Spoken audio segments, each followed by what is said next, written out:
Guys, ito na nga. Nagulat mo sa nang kuan, pieces or background kay gi-change naman nila ngalan dun sa background. Oo, pabinyo na siya sa... Pati ko kapamilya na. So, na, Kuan. Isa na siya ka quiz platform bitaw nga ang learning experience ginahimog interactive bitaw. yes, nice kaya na siya ka platform we kay ka na. Kaya sa makabay nila ang bata, engaging education at instruction. Then, ang ko nang sa dana is, bitaw, di ba, mag-login na ng bata dana before sila makasulod. So, kanang makulit bitaw ang kanang information sa bata. Then, what if di mabalik bitaw to siya, then magamit sa kanang nag-authorize bitaw nga mga personnel. So, dapat gid nga kanang dapat gid kanang paggamit gid dapat dana is kanang responsible ba tapos tapos dapat po na internet connection ang mga kamitan kanina oh yes na kinakapot nga na ay cellphone sa mga bata kay kaya sila pagkasunod mo sa cellphone What if kuan, ba may bata wala ba yung mo? Kaya na pag kasi sila na kung ang teacher so lagi possibility nga kung doon sila may mag-cheat oh ito sa na-cheat ito wala na ito pero dili ang sila maka-check kay kuan na may seconds ano nga mag-answer sila. oh may kung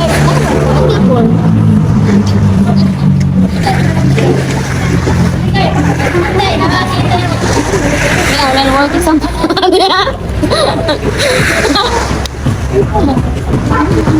So, unsa lang yung mga example daw mo? Kanang kuan ang teacher bitaw kanang kuan siya na siguro siya kuan modification sa iyang kuan mga bata mag-kuan din sila mag-review dayon sila gamit ang kuan magamit ang teacher dito sa kuan cases para ang mga students lang din nila is mag-join lang dayon bitaw sa kuan quiz gamit to ang code para ka-answer sila.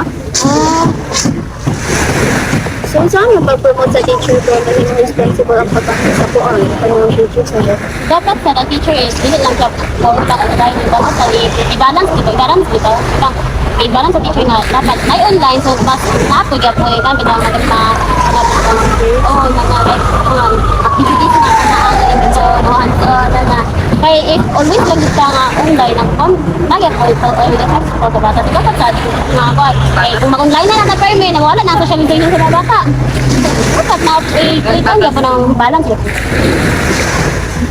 so kung teacher lugar ito sila ang mga principal na dapat gamitin magamit na sa platform Kuan dapat ang gamitin nila nga quiz bitaw is kanang suit bitaw sa iyang devoted to grade ako nakita ko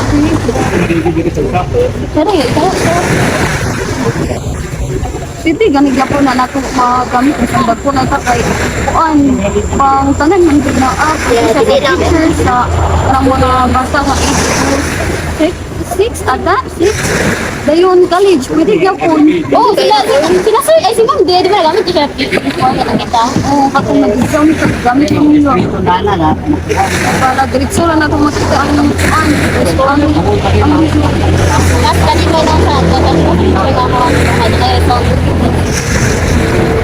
Kas bag ko lang sa mga students sa is hindi na sila mag-overthink kung pinalang score kung doon dito nagkakaan ko sa wala nakakakanapad ako doon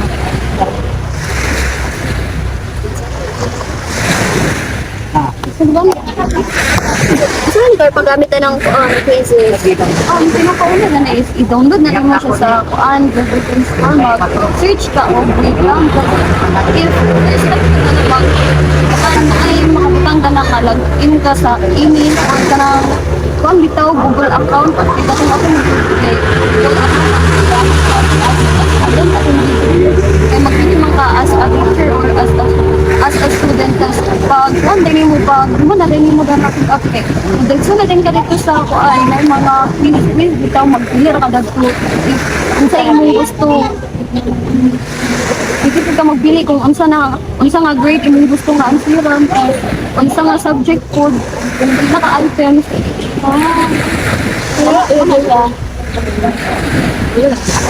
Idala girl. Try mo pa. Sarap pa na nakatry. Ay, Dito try mo dala. T-shirt tapos mo na. At hindi ako na mo gamit. Okay, correct. Kailangan hindi nakabalik ka dyan. Kailangan ko rin sa paggamit. But responsible.